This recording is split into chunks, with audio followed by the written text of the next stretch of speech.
On va résoudre un système d'équations par substitution. Donc j'ai mon système, donc j'ai bien mes deux équations, mes deux inconnus.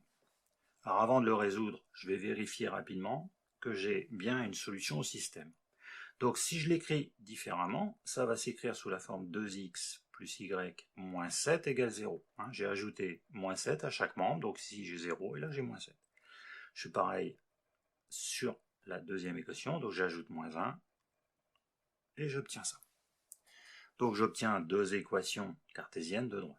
Résoudre un système, ça va permettre de trouver le point d'intersection de deux droites, coordonnées du point d'intersection de deux droites. Or, il faut que ces deux droites ne soient pas parallèles.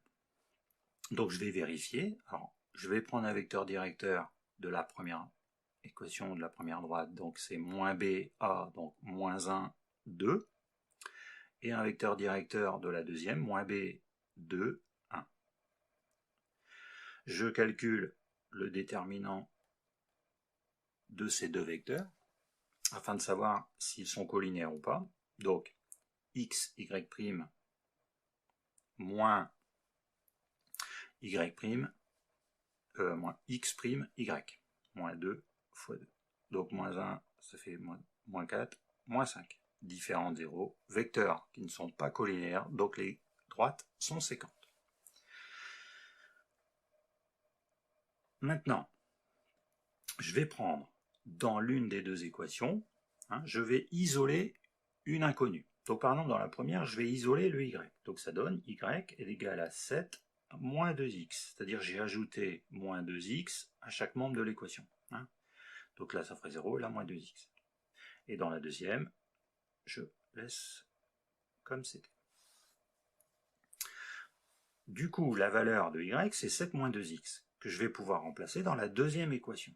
Donc, y, c'est 7 moins 2x. Et donc, dans la deuxième, je remplace le y par 7 moins 2x. Je constate donc que dans la deuxième équation, je n'ai plus inconnu y, j'ai qu'une inconnue qui est x. Donc, j'ai une équation avec une inconnue. Donc, j'ai toujours y égale 7 moins 2x. Et si je simplifie, donc là, j'ai moins 2 fois 7, j'ai moins 14. J'ai 1. Là, j'ai x. Moins 2 fois moins 2, ça fait 4x, plus le x, ça fait 5x. Moins 14 égale 1. Donc, du coup, je garde y égale 7 moins 2x. Et dans la deuxième, ça fait 5x égale, j'ajoute 14 à chaque membre, égale 15. Donc, du coup, 5x égale 15, ça fait x égale 3. Et connaissant ma valeur de x, je la remplace dans la première équation que j'avais, donc 7 moins 2 fois 3. 7 moins 6, ça fait 1. Donc, la solution du système, c'est le couple 3, on met d'abord la valeur de x, 1. On peut vérifier, 2 fois 3, 6 plus 1, 7. 3 moins 2 fois 1, ça fait bien 1. Donc, voilà comment on résout un système par substitution.